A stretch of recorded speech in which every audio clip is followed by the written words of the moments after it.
Yo, what's up guys, Nandra here, welcome to another video. So, for this video, alright, so a while back,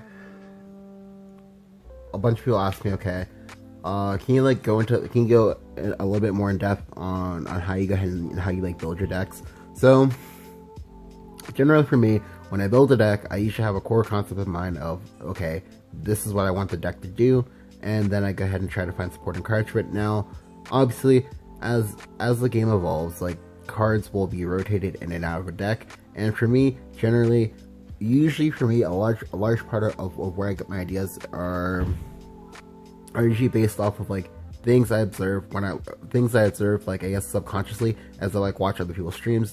It's very important to watch a lot of streams, especially when it's good people playing, for example when it's Symphony playing, just because you learn a lot if you just watching, you just take notes or whatever, and you're not really so much there to interact with the chat so much as it is there to watch the gameplay.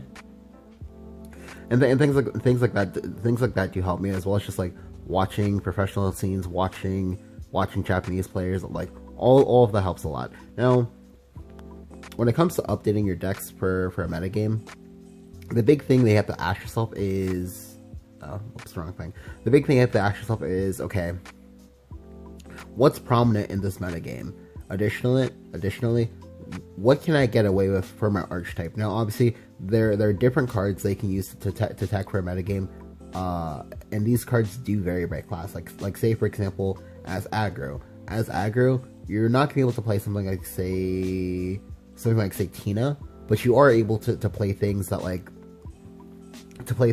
let you maybe trade up on the board, or conversely let you clear a bit more than what you usually could. Now, obviously, like I said, that's usually gonna be relegated for mid range and control decks that have this option, and for aggro, your only option is to just go faster. The other big thing is to one thing that I tell a lot of people is to just familiarize yourself with at least 90% of the cards in the game. Well, maybe not 90% of the cards, but maybe at least a solid 45%. But just without thinking about it, it's just it's in your mind, and you reflect back on it. It does make teching for a meta game easier. It also helps you to find tech before other people find the tech. Say for example,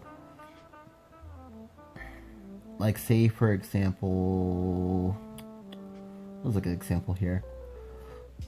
Say for example, Humpty Dumpty. Now, in certain metagames, Humpty Dumpty was never played with. Honestly, I don't think Humpty Dumpty is bad. Humpty Dumpty is really good at dealing with certain things. Say for example, Humpty Dumpty is good at dealing with ambush decks. It's also good for dealing with aggro.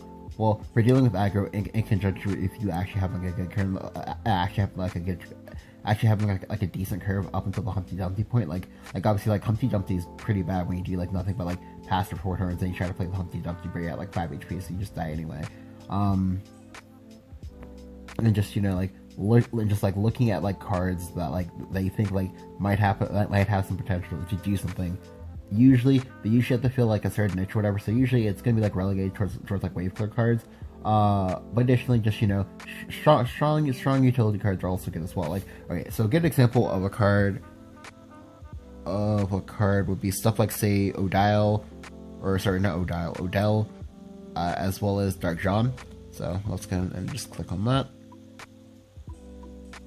The reason why she's a good tech card for certain metagames is because in the event diverse mid-range strategies that have a lot of 2 HP followers see something say Sword, or see something say Opposing Shadow, then Odell is gonna be very, very good, because you get to play around 6, you make the trade into the White Swan, and then you clear the board, and then you deal 3 damage to your opponent. That's very, very strong.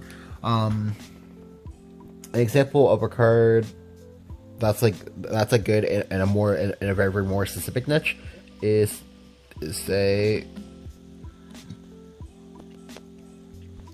Goblin Breaker Tina. So Goblin Breaker Tina is good when neutrals are popular, because if you can make it at 4, she gets to clear off an Alice plus one on board Alice buff unit. That's very, very strong, just because she'll clear it off and she'll live as a 4/2. And as a 4/2, that generally means that your opponent is going to have to like invest something in order to clear, or she's going to have to clear something else for free. And that's very, very strong. Now, there are obviously like deck specific things they can attack. Like, say for example, if you're playing D shift, you can play. Hopefully this works. Yeah, you can play stuff like Ice Form. Although I don't really think Ice Form is that great, but that is something you can play. Or the more commonly played.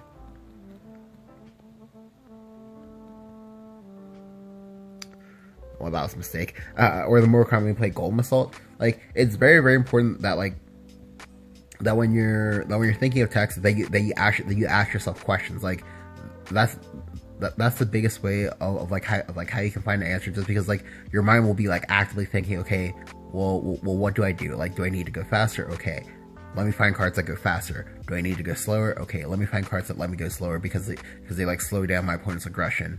Do I need to go over the top? Let me find cards that actually like, you know, do a combo of some sort, because generally like, combos are going to be like how you want to go over the top, or conversely, you know, finding something that gives you like the extra edge and like say a mirror or something like that, like say a bomb. Like a good example of this is Karabos and Control Blood. Now you might be saying, oh my god, like Karabos and Control Blood, like are you mad? But like how exactly will you play that card? All right, so the reason why it works is because it's not hard at all. Well, at least whenever I play versus it, and when I play it, it's not hard for Control Blood to get to 10 mana. That's not hard. That's not the hard part. The hard part is dealing with stuff like say Aegis, because obviously like when Aegis comes down, you can't actually deal with that, and also dealing with the mirror and dealing with Ramp Dragon. For versus Ramp Dragon, being able to just have the Kara and like and know that you can like one for one every single thing that the Dragon player does. And just wait for the Dragon player to run out of steam while you just get to keep drawing cards. That's very, very powerful, and it does kind of swing the matchup in your favor a little bit. Like, additionally, there's also oops. Wow, am I sounding like a atrocious? There's also Maelstrom Serpents. Like, that's very, very good. That's very, very good versus Dragon as well. Because like versus Dragon, like you can pressure them when they run out of Evos to play their Bahamut's early, and then when you like skillfully remove their Bahamut's, they can like follow up with the Maelstrom Serpents.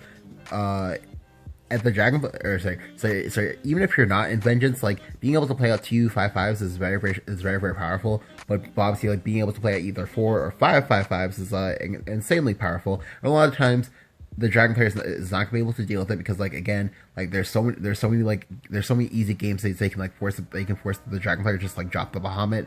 That's just like not even funny.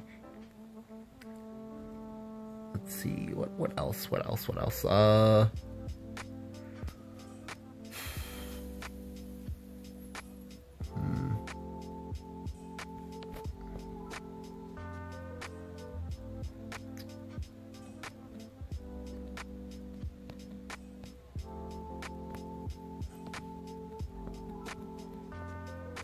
There we go. All right, and then stuff like say Gruff.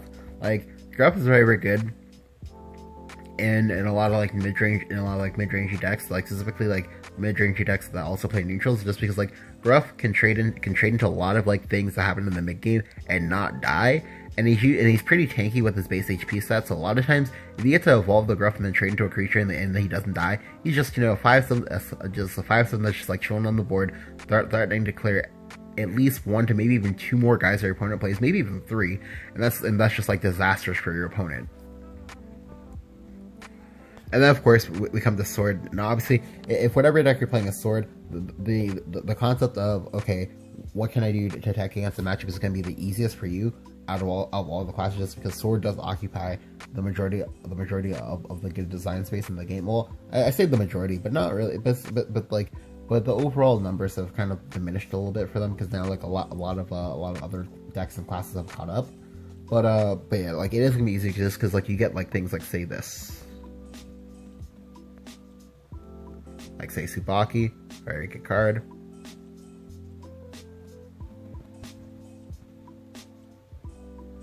Fairing Blade, very good card.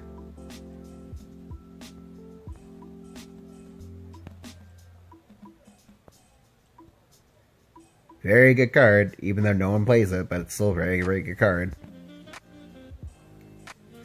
What else?